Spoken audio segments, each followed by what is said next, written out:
Hey guys, I'm Chris. Hey everybody, I'm Robert. And we're the Film Flamers, bringing you another Top 10. That's right, this is a special episode, guys, because the Film Flamers are part of All the Horror 2019. It's a group of podcasters and writers that have assembled onto Twitter and the internet to bring you tons of horror content through the month of October as a sort of Halloween celebration. And this time we'll be counting down our picks for the top Stephen King adaptations. That's right. And I am super excited for this because I love Stephen King so much. Ladies first. Oh, thank you. Oh my God, you're such a gentleman. So my number 10 choice, and let me just preface this entire list by saying it was a little difficult for me because I like them all, right? There's a lot, though. There's enough for a top 10. Exactly. There's enough for multiple dozens top and dozens of these adaptions. Yeah. So it was kind of hard for me to pick them and then sort of rank them. And so I had to just go with the ones that I just like the most, like from the gut, right? Or ones that I've seen the most, I enjoy the most, and rewatch. My number 10 choice is It.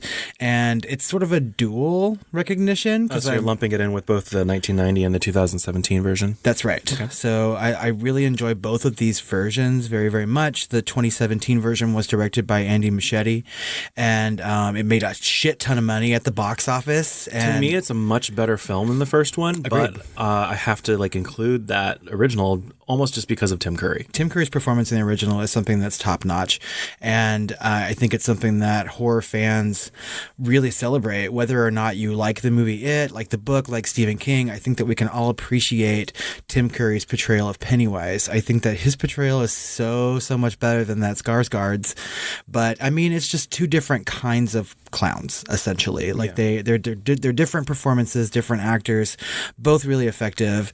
I really enjoyed the 2017 movie quite a bit. I've seen it many times since it was released. It made me cry a lot. It made me jump a lot. I even screamed out loud watching it in the movie theater. And I'm super looking forward to the sequel, right? Which we'll probably have seen by the time this comes out. Yeah, for sure. And, maybe we can do a hot take on that. Yeah. My number 10 is the collective Pet Cemeteries from 2019 and 1989. Oh. Yeah, I liked these about the same. I feel like the first one is a little bit more narratively, solidly paced, I think, versus this newest one. Had that, a lot better production value and acting and everything else, and effects, obviously. It benefits a lot from, just being filmed in modern times. But it's a little bit less consistent, I would say, as far as its pacing and everything else. But overall, I really like them both, which is why it's on my top 10. And we have to recognize Mary Lambert for her direction of the original Pet Sematary movie. We don't see a lot of female horror directors out there, and she really did a fantastic job. Yeah, and Tasha Yar was in the first one. So. Oh, that's right. She was his wife, right? What's her name? Denise Crosby? Mm-hmm. Yeah, Tasha Yar. My number 9 choice is Dolores Claiborne. It was made in 1995 and directed by Taylor Hackford. Haven't seen it.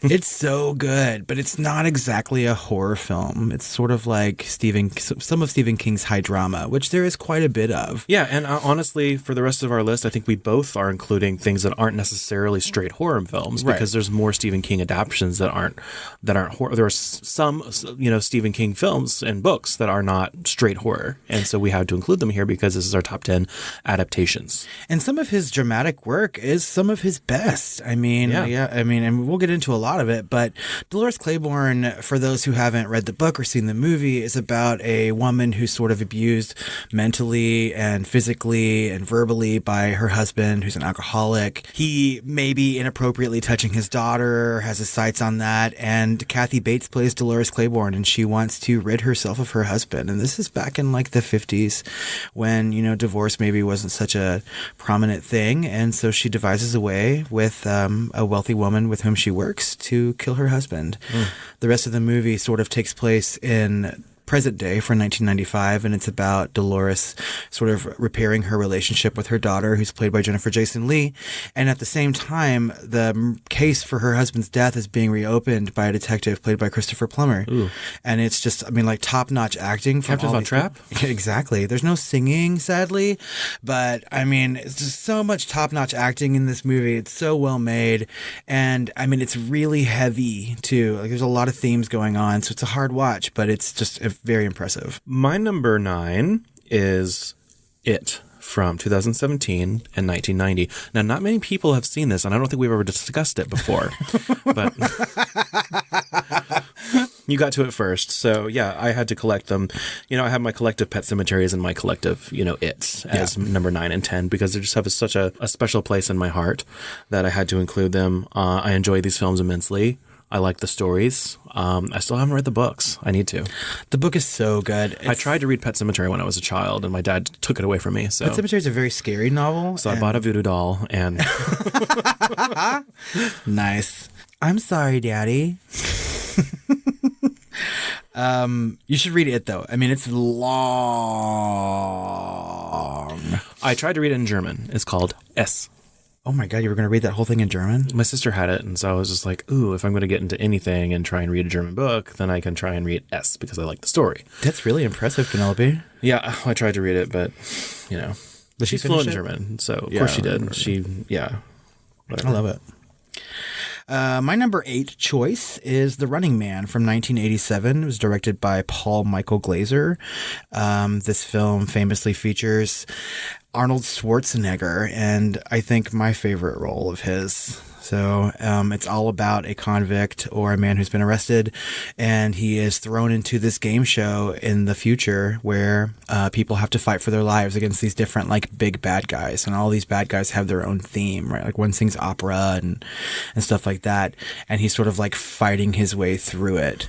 It's sort of like science fiction thriller, right? Not necessarily horror. Yeah. But the movie itself gets pretty violent. It's one of Arnold Schwarzenegger's most like hammiest roles, I think. And now, isn't there a Stephen book or short story about someone that has to, like a group of people that have to keep running, though? Like, yes. And that's one of my favorite short novels of his. So I actually, when I was doing a lot of videography and little music videos and special effects projects and stuff, I knew a screenwriter back in the day and who was with me in university and everything, and we were trying to put something together. And so we actually reached out to Stephen King to do that one. I forgot what it was called. It's called The Long Walk. The Long Walk. Yeah. And so we were trying to reach out and like send our demo reels and stuff and say, hey, we want to do this. And so, of course, we got a reply that Stephen King is not interested in adaptations at this time. And that's so weird because famously now, Stephen King encourages people to, adapt his work for the screen, either like the small or big. And he will let some filmmakers buy his properties for as little as like a cent to go and like make the movie. So, I mean, maybe it just isn't the right time to reach out. However, I think our demo reels weren't in the right place. Oh, well, that movie is going to be made. It was announced a couple months ago that they're finally making this into a movie. And the community is really happy about it. It's being directed by Andre Overdahl, the guy who did Troll Hunter and Scary Stories to Tell in the Dark. Yeah. Yeah. So, I mean, it's going to be good. Maybe not as good as The Running Man. We'll see. I mean, it's a more serious movie. The Running Man just makes me laugh. It makes me smile every time I watch it. And I mean, I've said it before on this podcast. I think mostly on our Patreon episode of The Abyss, our flashback episode. I like saying actresses' names that have 3 names in it, right? So Mary Elizabeth Mastro Antonio.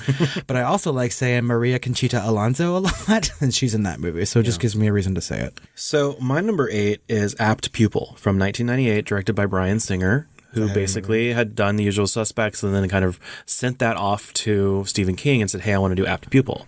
And of course, it was instantly, yes. And of course, this stars Ian McKellen in an amazing performance as an ex-Nazi. And it also has, who's the boy in that as the main character? Brad something? Yeah, but he's dead now. He is dead. Yeah. Of course, Bryan Singer got into some trouble, I think, because he filmed theoretically, it was said that he had filmed because it's a high school, some underage boys in a shower scene or something, but who knows, whatever. It was a bit scene where it's just in a locker room. But no, the movie itself is really, really good and really, really tense and really, really intriguing.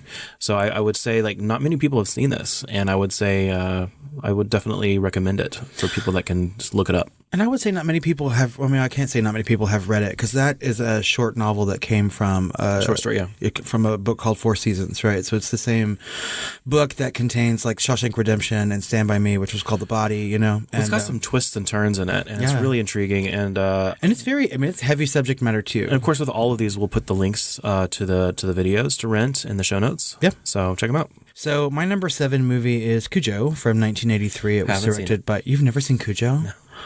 Oh my God. I've seen clips. Oh my God, this movie is devastating. It's heartbreaking to me. Dee Wallace's performance as a mother trapped in that car by this rabid Saint Bernard with her son. That's the scene. Yeah. Yeah, and well, I mean that's what the movie is. You know, she's there fighting for her life and the life of her child, and it's just devastating to see.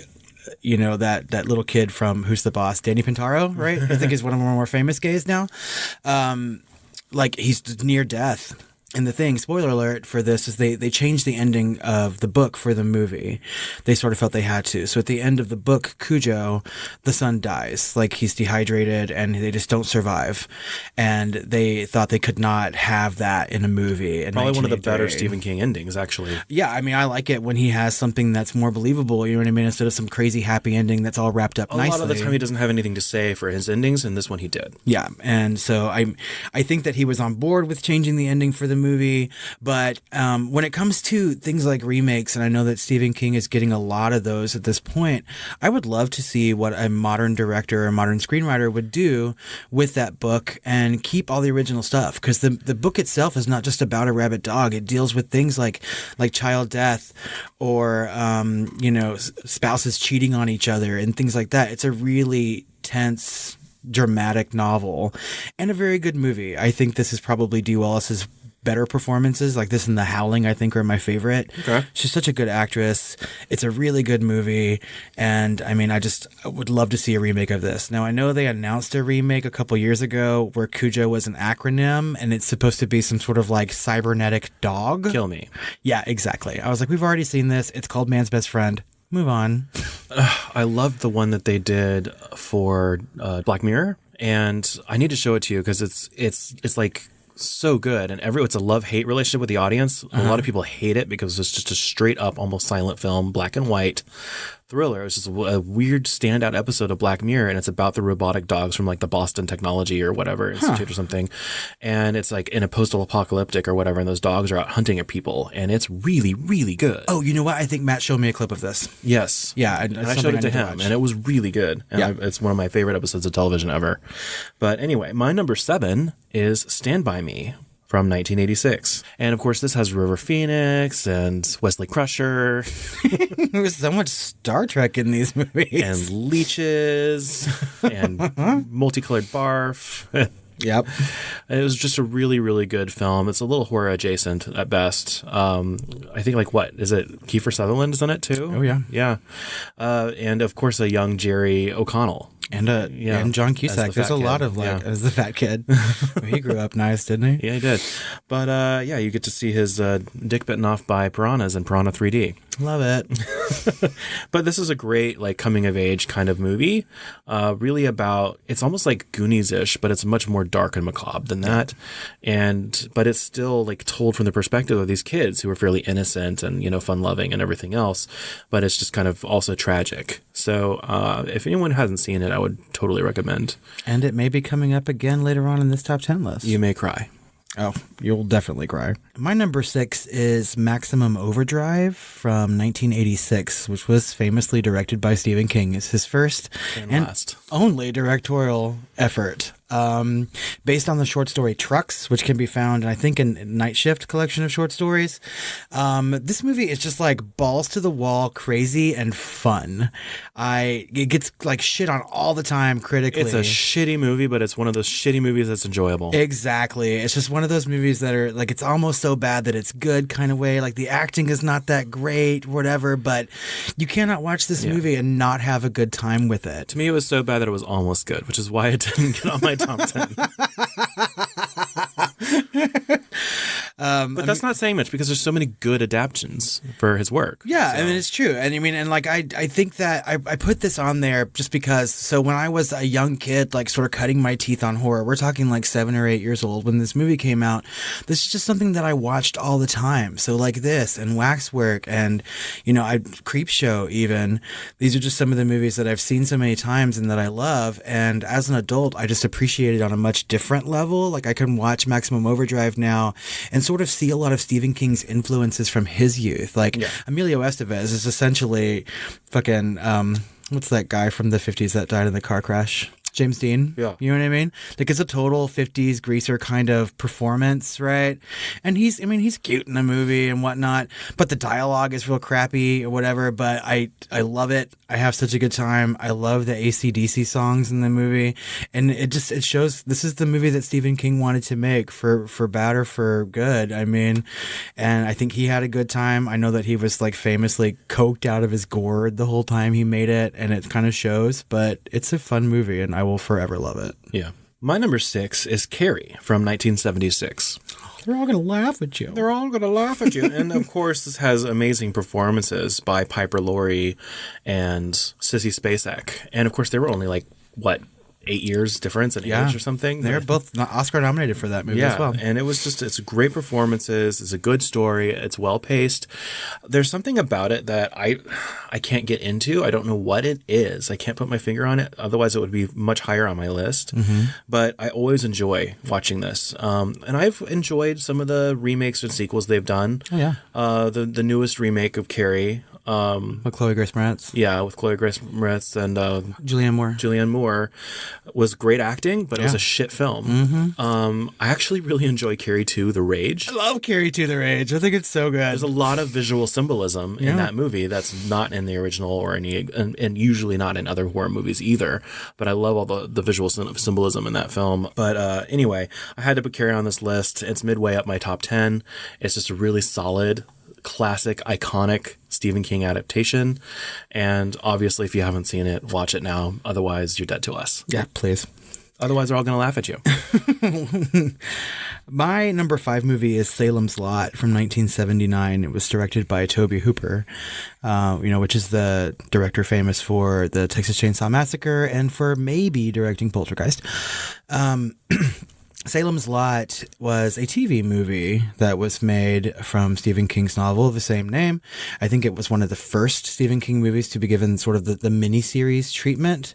And I don't think that it was really well regarded when it was first aired on television. And then it sort of found its audience on home video later on in a more R-rated sort of director's cut. Yeah. It's a very long movie, but it's incredible. Stephen King's love of Universal monsters and just old Hollywood or even foreign horror movies is on display in here because these vampires famously look like the vampires from like Nosferatu and things like that. Yeah. It's just good. It's a really good movie. You get lost in like the set design and the production values of this. The acting is great. Bonnie Bedelia is in this. It's just a fantastic movie, and I suggest that everyone go and watch it. Okay. There was a really bad remake that was done for like TNT or something with Rob Lowe later on. I didn't care for that. Nope. But there is a sequel that was made and sort of released theatrically called Return to Salem's Lot, which is also good. So go check this one out and read the book. It's one of my favorite Stephen King novels. I saw Salem's Lot, but it wasn't that memorable for me for some reason. I mean, like Fright Night. I mean, I liked Fright Night too, but again, this is just... I liked them. They were enjoyable. They're not too super memorable for me for some reason. And again, it's just part of my nostalgia boner because these are things that I watched a lot when I was younger, you know. And Salem's Lot, I think, was like the second Stephen King novel I ever read. I mean, I started with It, I think, was the first one. And I don't have that many nostalgias for like horror movies from my childhood because I watched good horror movies. I'm joking. Go fuck yourself all the way off. No, I was watching things like Bram Stoker's Dracula and, Aliens. When I was watching actual horror. And Terminator. What's your number 5, fool?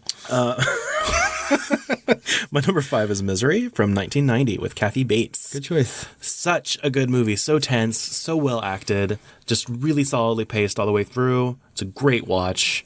It's one of my favorite horror movies probably in general. Mm-hmm. It's just really, really like tightly well packaged horror, and I love it.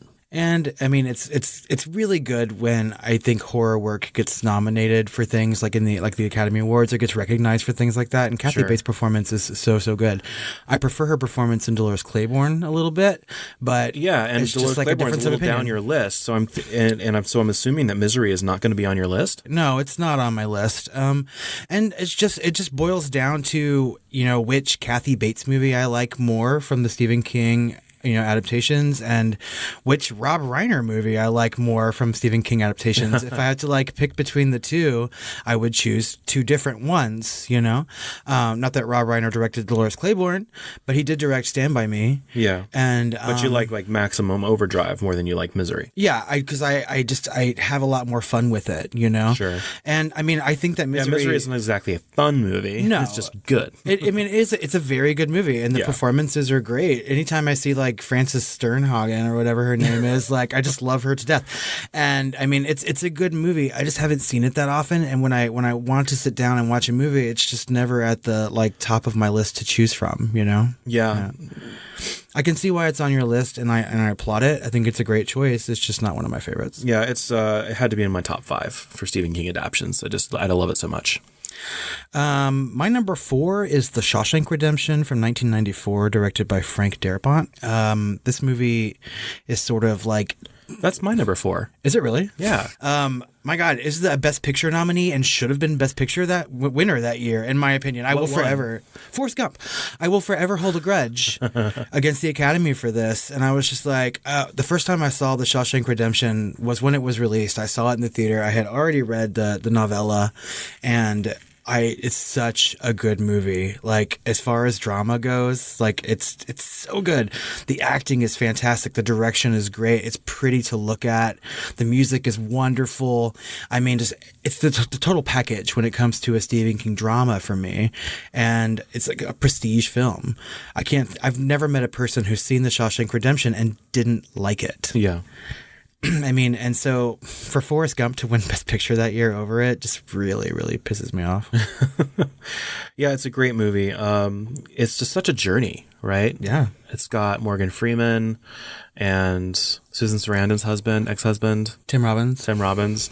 It's got a lot of people in it. And great direction, great storytelling across the board. I can see why it was nominated for Best Picture. Of course, I think it was nominated for like 7 Academy Awards and didn't win anything. I don't think it won very much. If anything, maybe like a screenwriting thing, but I think Forrest Gump won that too, because it would have been an adapted screenplay for that as well. Yeah. I mean, like, how do you feel about Forrest Gump, though? I need to know where you stand on this issue. I like Forrest Gump. I know, but would you pick that over Shawshank Redemption to win Best Picture? Middle of the road. I don't know. All right, well. I can go either way. I will take that as a no. I would not choose Forrest Gump. I love the soundtrack to Forrest Gump. Yes, I mean, I will listen to that all the time. You know what I mean? Just as the soundtrack does not a movie make. And everyone in that movie does a great job. I like things that are a little slightly surreal, and Forrest Gump is that to a T. Yeah, it is. You're right. So I don't know. I dig them both. I've never heard someone say that The Shawshank Redemption is a journey, and that's a fantastic descriptor for this particular movie, because it really is. It takes you like from start to finish these characters' lives.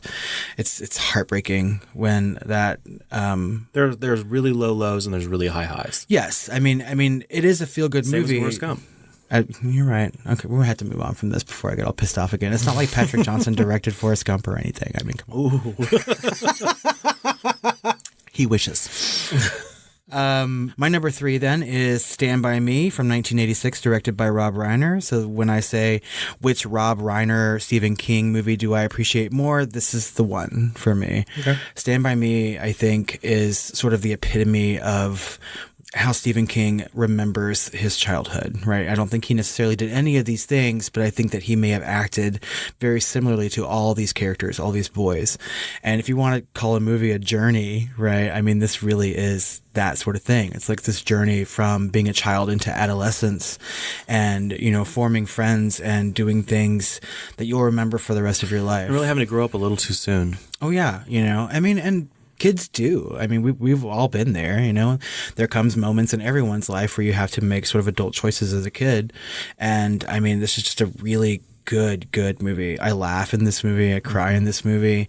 I watched it a lot when I was younger, and I was always scared when they finally found the body and they just panned over to the corpse, right?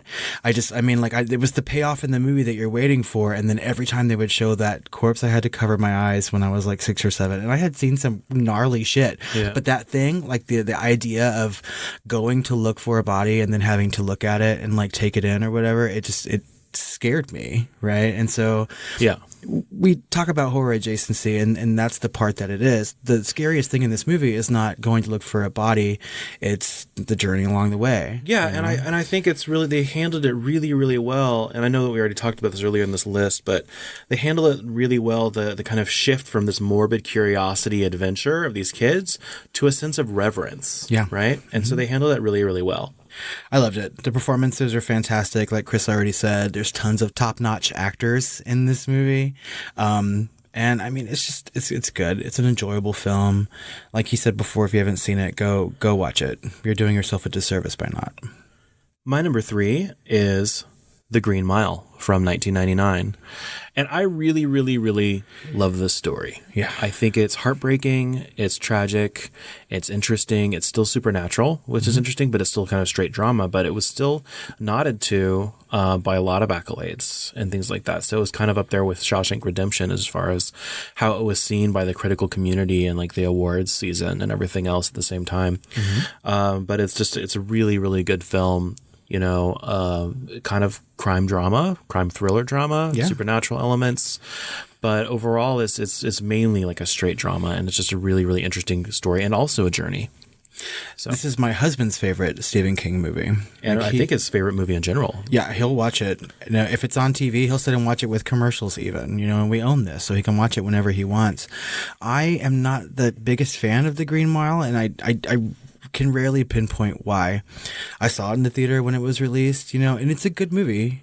It's just not one of my favorites. I think a lot of it boils down to I love Stephen King, and I've read almost all of his work, and he did a very gimmicky thing with the release of this book. He released it serially, so like every month there'd be a different chapter release that you had to go buy at the bookstore, you know, and this is pre-Kindle days, so I'd have to go and and it's just not a good way for me to read a novel. I didn't care for it. Yeah. The story is, I don't know that. The story is fantastic, and I just, for some reason, I can't really get behind it. Now, it's not to say that I haven't seen it multiple times. And I mean, one of my hardest cries was watching The Green Mile when the character gets electrocuted and they like screw it up on purpose. Yeah. For those of you who don't know, The Green Mile is just like a name, colloquial name, slang name for basically the hallway of death row. Right. And so it's about some of these prisoners and why they're there and why some of them might be wrongfully there, and those stories and backstories and their journey throughout that process. And it's pretty interesting. And of course, the prison guard is one of the main characters, played by Tom Hanks.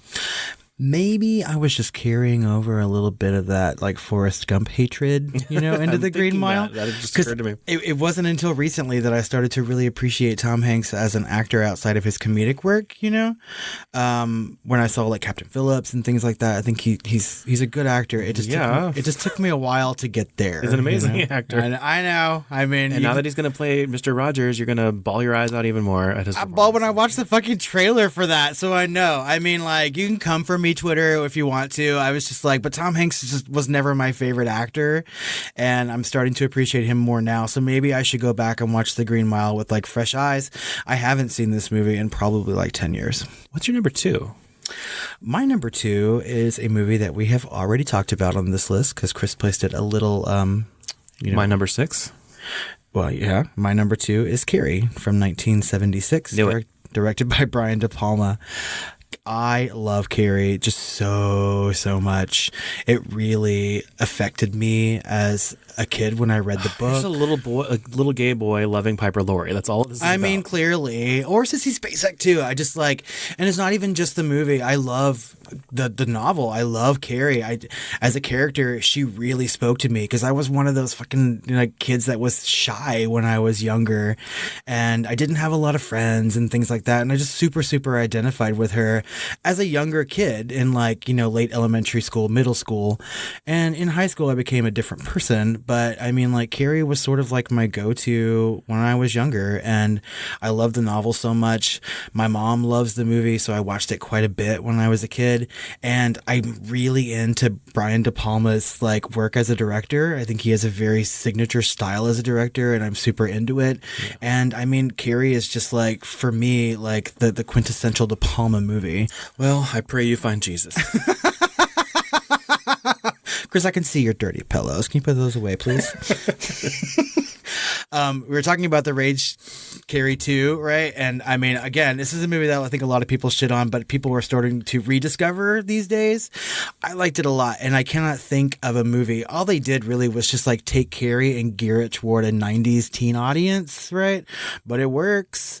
And I did like the recent remake with Chloe Grace Moretz. I thought it was great because they did a lot of things in that movie that were a lot more faithful to the book than Brian De Palma's did.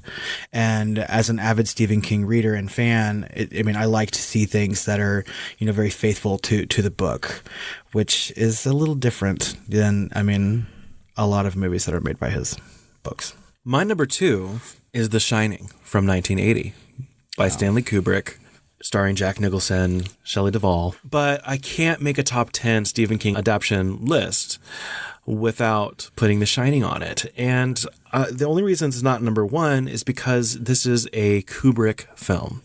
This is a Kubrick film first, a Stephen King film second, maybe a distant second.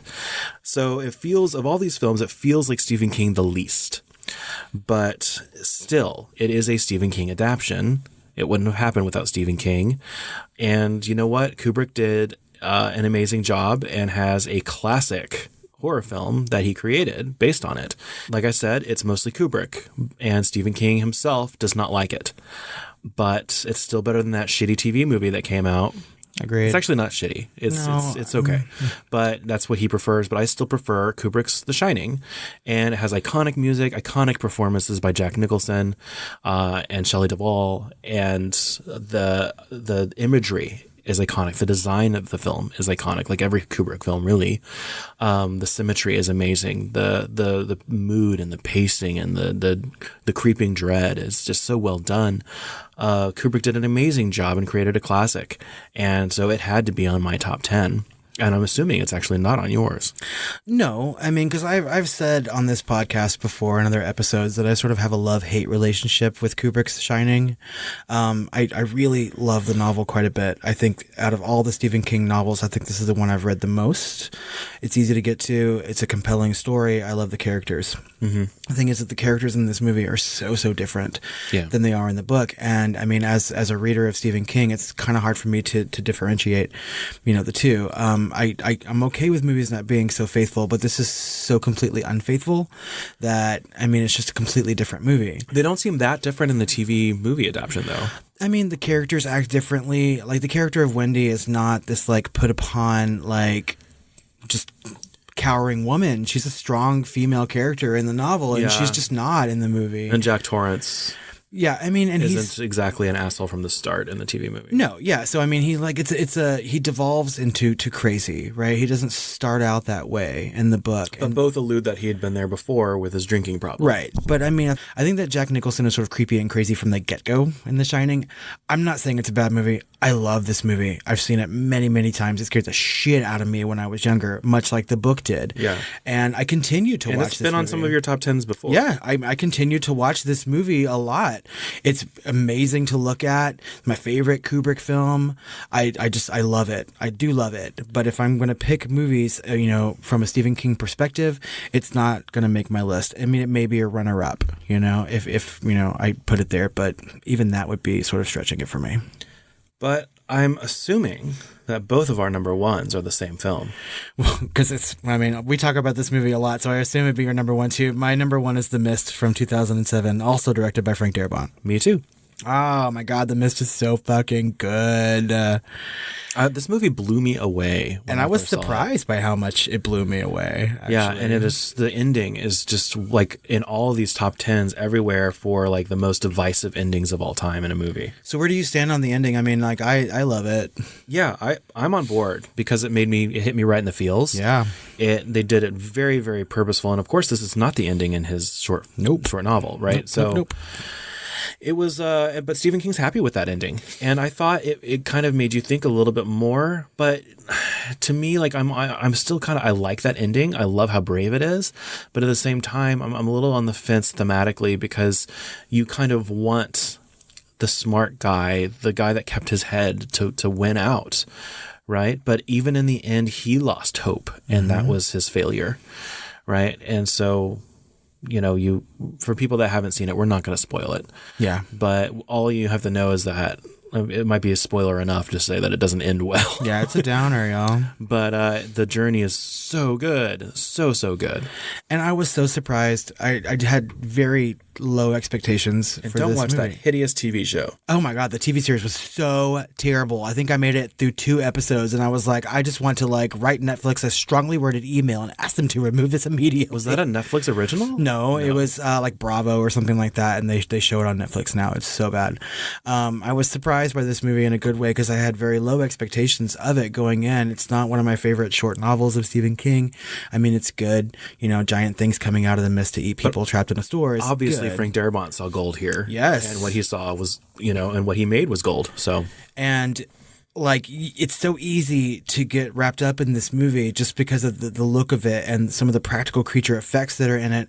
But mainly it's the performances of some of these actors that are just fantastic. I mean, Marcia Gay Harden in this movie should have got a fucking Oscar nomination at least. Oh my I think. gosh, yeah. I hated her character so much. And if you feel those kind of emotions toward a character in an 1.5-hour, 2-hour long movie and you get so wrapped up in it, I mean, that is top-notch acting. And when she dies in this movie, spoiler alert, I was in the theater. I don't remember who I saw it with. Probably my mother. I clapped out loud, and I never do that shit in a movie. I was just like, yes! I was just like, shoot that fucking bitch or whatever. And it's just like, this movie just caught me off guard and it made me cry and it made me scared. And it's just like, it shows you what you can take a source material and sort of make it your own and still stay faithful to it.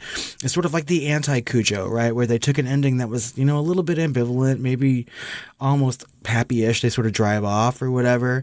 And take it to the nth degree when it comes to drama. And Yeah. I've said on this podcast before too, I really enjoy melodrama, and this is filled with it. So I have a couple of special mentions. Okay. And this may not have been my number 11 or anything, but I do want to call out Dreamcatcher from 2003 because everyone shits on that movie. And I actually really enjoy the shit out of that movie. I have the biggest fucking smile on my face, you guys, because this is also in my special mentions. Really? Yes, I love Dreamcatcher. It's so good. And I don't understand why people don't like it. It's good. The drama is real. And they do a really good job of everything in that movie. They don't exactly bring it home. But, the beginning and middle and close to the end is really, really good. I like it a lot. In fact, I wanted it to be in my top 10 so much that I kept looking at the choices that I made. And I was like, which one can I take out and put this one in? Yeah. Because I love Dreamcatcher. I think it's great. It's a terrible novel. I didn't like it at all.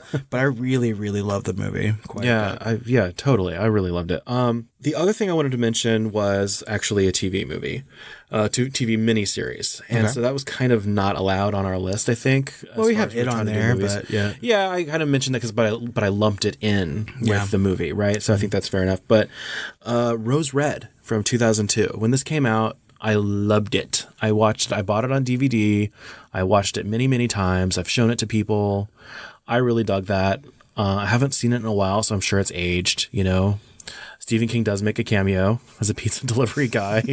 But it's really, really well done. And it creeped me out when I first watched it. And I think it came out it came out in 2002. So I was 19 years old or something. And I mean, talk about atmosphere, right? I mean, it was so well done. And it was his version of, of The House on Haunted Hill. Mm-hmm. It was his version. He wanted to do that, and he had reached out to Steven Spielberg to do it. And something didn't work out. The timing didn't work out. So he just went and moved forward with this TV miniseries so he could tell a more long-form story. And I almost wonder if it's a little ahead of its time. Because I would love to see the creators of The House on Haunted Hill and the upcoming Bly Manor do a version of Rose Red. Yes. As a season 3 or something. Because I think that would be so great and it would be perfect for long form. And they could update it to be a little more creepy because, of course, anything creepy in 2002 is going to be less creepy now. Just from natural, organic, But I really, really dug Rose Red. And I think they even did a follow-up, miniseries or something based on the woman that originally built the house and what her life was while building it and stuff. Yes, because so as far Emily as Rose or something. something like that. It's it's sort of a prequel to Yeah. the movie, right? Yes. So he wrote a tie-in book with the miniseries, and the tie-in book was that story, the prequel story. And so eventually, yes, that was also made into a TV movie. Okay. Yeah. It's funny you should say that because my last special mention is also a TV miniseries, and I wanted to put this into my top 10 because I really see it as a whole movie. I have no problems in this particular top 10 adding miniseries or TV movies because a lot of Stephen King's work has found its way onto television. But this is The Stand. You know? Oh, yeah. Yeah. And I mean, it was a famous 4-part miniseries. It's a huge, long, fantastic novel by Stephen King. And they found a way to bring it to a screen. I think that they had to tone it down quite a bit. It's a very adult themed novel, you know, and I was skeptical when that miniseries came out. I was very young, but I had read the book and I was like, well, there's just no way in the world they can put this on television, not network television. And they found a way, and I've sat there and watched that 8 to 10 hour movie so many times in my life, and it's amazing. I've never seen it, but I've heard it celebrated many times. It's really good. I mean, talk about like they gathered every TV star they could possibly find to throw into this. It's got Molly Featuring Ringwald the star in it. of Dallas. It's got like, I mean, everyone is in this movie. Rob Lowe is in this movie. Gary Sinise is in this movie. It's good. It's really enjoyable. And there's been a lot of talk of sort of bringing it to the big screen as sort of like a trilogy, you know, divided up into 3 movies kind of thing. Do a miniseries again on Netflix. And that's or something. exactly what they're doing. It's going to be, I forget which streaming service is doing it, but they're making it, and it's going to be fantastic, I think. Awesome. Yeah. So, as a part of the All the Horror celebration, we have asked a couple of our podcasting friends to call in and tell us what their favorite Stephen King movies are. So here are those. Hey, this is Jason with the Invasion of the Remake podcast, and a question has been posed to me by the Film Flamers. What is my favorite Stephen King movie? Well, I know October's all about the horror, and this isn't one of his scarier movies, but I freaking love The Green Mile. I read the novel, the serial novel, as it was coming out in its multiple parts, once a month, chomping at the bit for that 96 pages, and then wait again for another chapter, another book to come out, until I got to finish it. And then I don't know, it was a year or two later, they made the movie, and it was everything I could have wanted. It was so much of what the novel was in there, and the casting was spot on. I couldn't have asked for anything better. I got to pick The Green Mile, even though there's lots of great Stephen King movies out there. Green Mile by a mile, for sure. And it's a movie we'll never cover on Invasion of the Remake, because it's a really good movie. We like to remake not so good movies. So you want to check out Invasion of the Remake. We're in a ton of different places. We're on all of your favorite podcast apps, including Apple Podcasts, Stitcher, Google Play Music, TuneIn Radio, Player FM, and even frickin' YouTube. So check us out, and you can find us at Invasion Remake on Twitter. Thanks to the Film Flamers for bringing all the horror. We'll catch you on Invasion of the Remake. I've been Jason, and I am out of here. Hello, this is Rob from Movie Geek and Proud, and I wanted to give you guys my favorite Stephen King adaptation movie so far. There are so many to choose from. It was really hard to pick just one. There was a very close race between The Mist, the Shining miniseries, as well as the latest It adaptation. But my final answer I'm going to go with is Gerald's Game, the Netflix original movie by Mike Flanagan. I have never been so mesmerized and just captivated by the performance, the story, and even though the plot and everything seemed a little simplistic, it still caught my attention more than any other Stephen King adaptation that I've seen both on TV and movie. I thought the story was compelling, the practical effects, and just the intensity, and how much I walked away with so much to think about. This movie made me think about a lot of things personally, and just the way the film was filmed. And I just loved that movie, and the performances were excellent.